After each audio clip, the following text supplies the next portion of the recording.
and welcome back to this next episode on Living Life Being Human. I do believe that this is episode 47. We're getting through these episodes.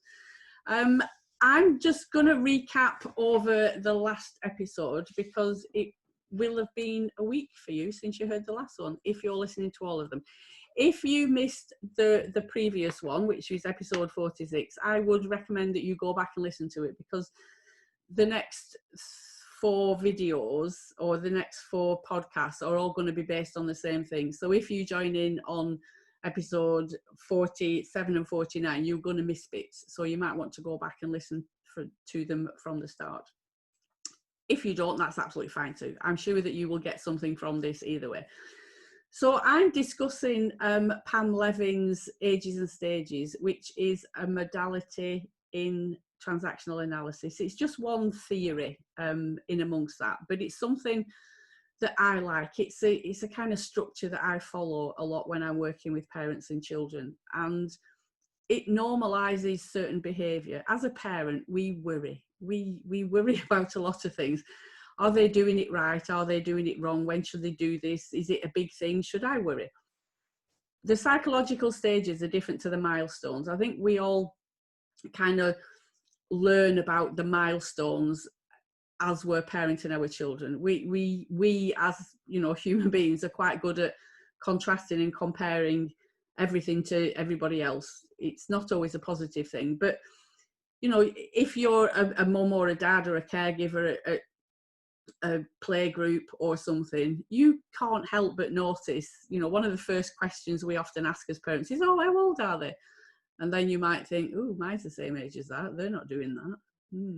Does that mean that I'm not a good parent or I've done something wrong? No, it doesn't. So yeah, it can normalize certain behaviors that our children are going through as being an absolutely normal part of their psychological development. We all went through these. We are all going through these over and over again, dependent on where we are in that moment. So again, I know I keep saying it, just be kind and compassionate to yourself. Give yourself a bit of a break, and step away and just be an observer to what's going on and look at it through neutral eyes, rather than criticizing yourself for getting it wrong, or that your child isn't doing what they should do, or maybe they've already done it, or whatever it is. Just look at things from a neutral perspective for a while and see if any of this resonates with you. So in the last podcast, I looked at the being stage, which was 0 to 6 months. That's stage 1. We also had a chat about the doing stage, which is 6 to 18 months. And that's stage 2. So in this video, I'm going to be looking at the thinking stage, which is 18 months to 3 years, which is stage 3 on this journey exploring Pam Levin's Ages and Stages. So in this one, our children are starting to learn to think for themselves. If you've cared for a child that's 18 months to 3 years, this kind of age is usually when they're going up to a more structured environment in a nursery or something. Or you might be a working parent and they've been there for a while. As always, we're all unique and different, and our children are unique and different. So they might have reached this earlier or later. They might still be in it. There's no judgment coming from me on any of this. So the thinking stage, our children are starting to learn to think for themselves. They might hear what you say and then do something completely different just to see what happens. I often refer to him, and he teaches me something new every day. My grandson is 2.5. We went for a walk the other day, adhering to restrictions and social distancing and all those things in a park. He's got a balance bike now, and there's no stopping him. He's very gung-ho. He was off, and I posted on my Facebook page and tagged my daughter in it, saying this kid's recall needs a bit of work. He can hear us. We're going, stop, and he's just laughing and he's off. He's doing his own thing. So in that respect, he's learning to think for himself. Yes, I could stop, but I'm deciding not to, and I'm going to keep going and see what happens. So when I say in these podcasts that even as children we make our own decisions, our life script and who we're going to be is decided from a very early age. my grandson is starting to test the boundaries and to work out who he's going to be. Is he going to be somebody that stops and does what he's told straight away? Or is he going to be somebody that maybe takes a little while to digest that information and decide whether it's something he wants to do? That's perfectly normal. You will get children that stop dead in their tracks and do exactly what they're told. You will also get children that push the boundaries. That's okay. They're just exploring who they're going to be. So one of the other things is to solve problems. And that can be in lots of different ways. You know, children learn, I don't know, pushing the television, I need to push a button and it comes on. Whereas turning a door handle, I need to turn it in order to get it open. So they're starting to learn different ways of doing things and problem solve. But they're also learning how to problem solve for what's going on for them. How do I get my needs met? They might try one thing and it not work, so they'll try something else. If they don't want to eat their dinner, they might try spitting it out, and that means they don't have to eat it. If you shovel it up and put it back in again, they might decide to make out like they're being sick and do a bit of that business. They've worked out to try something different. They might just swallow it and eat it regardless of whether they like it or not. You know, even the youngest of children start to make certain choices about what they're going to do. Whether they're going to go to sleep when we want them to at 7:30 at night, or whether they're going to be jumping up and down on the bed at 9 o'clock. That's not anything to do with what we have control over. That's just what they want to do in that moment. They might start to express and to handle feelings. Again, I've worked in nurseries, and you see little people, I call them little people, the children. You see children trying to force the tears back. You know, their little chins going and their little mouth is quivering, but they won't cry. They won't let the tears come down. They might get aggressive. They might throw things. They might start punching out. They are exploring how to express their feelings. Sometimes they will understand what's appropriate and what's not. Other times, if they're feeling overwhelmed, it will just come out. That child that's having a terrible tantrum in a well-known supermarket, they're just expressing their feeling in that moment. I'm not sure whether you've experienced a child that is absolutely heartbroken, tears flooding, quivering, absolutely beside themselves. Next minute it's gone and they've moved on and they're doing something else.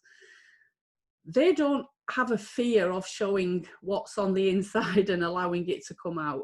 That's another stage where we start to filter and question. And a lot of that is dependent on the response that we get when we show emotion at a younger age. If nobody comes, if nobody cares whether we're crying or doing anything, we will try a different tactic. That's where that problem solving part comes in. If we get lots of attention when we cry and are quite dramatic, it's highly likely that we will do more of that as we grow up because it worked and we got the reaction that we wanted. So again, I don't want you to overthink this. I don't want you to say, oh, well, next time my child cries, I'm not going to go to them. They need to learn that I'm not at their beck and call. That's not what it's about. It's just about an exploration and an understanding of how our children respond and react to their environment, just the same as that we do, and that we all have a choice to a certain extent. The next one is that they start to express and handle feelings, and I haven't touched on anger, but particularly anger. This is the time where they will come at you, they will fling things at you, they might, bite and hiss and be like the Tasmanian devil sometimes. And again, they're working out what's acceptable and what's not. And if they want to do something in that moment, you're stopping them from doing that. And that's their only concern. There's no concept of consequence at this age. That comes, at the next couple of stages.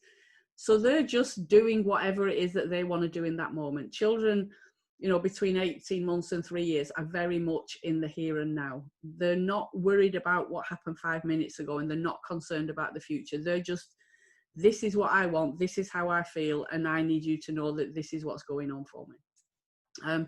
They also learn to separate out from their main caregiver, whoever that may be. again, in that scenario of being at a mother and toddler group, they might pootle off and have a play, but they just keep checking. They'll just keep looking, and you give them a little wave and say, yes, I'm still here, it's okay, you can go and play. They might come back and sit on your knee and need a bit of a hug, and then jump down and off their trot, and they're quite happy again.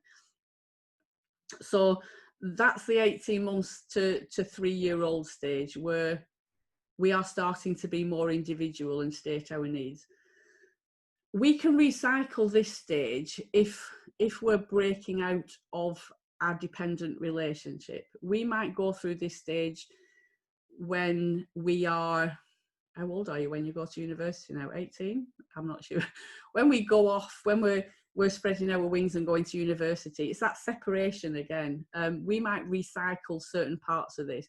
We might express our feelings, you know, so that people understand what's going on for us. We will need to problem solve. If we're moving out from home and going to university, we're going to have to work out a certain amount of things, whether that's financially and budgeting, or working out how to use the washing machine or anything. So this is how we recycle these at later stages in our life. So it's not I've done that, it's over with now, I can get on with my life. We will go back to these.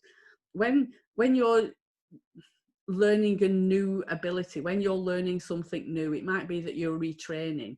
It might be that you're taking a stand on an issue that you feel really strongly about. And when I say that, you might be able to relate it back to that 18 months to 3-year-old, where they stamp their feet and, you know, no, this is it. This is what I want to do. We can do that as an adult, maybe in a more appropriate way, but the feelings that come along with that will be very similar. So yeah, just be comfortable with that. Just explore it and understand, you know, one of the things I do say quite a lot is that our children aren't out to get us. They are out to get our attention and our energy, because that's what they need to survive. They have a sense of needing to belong, needing to be part of something.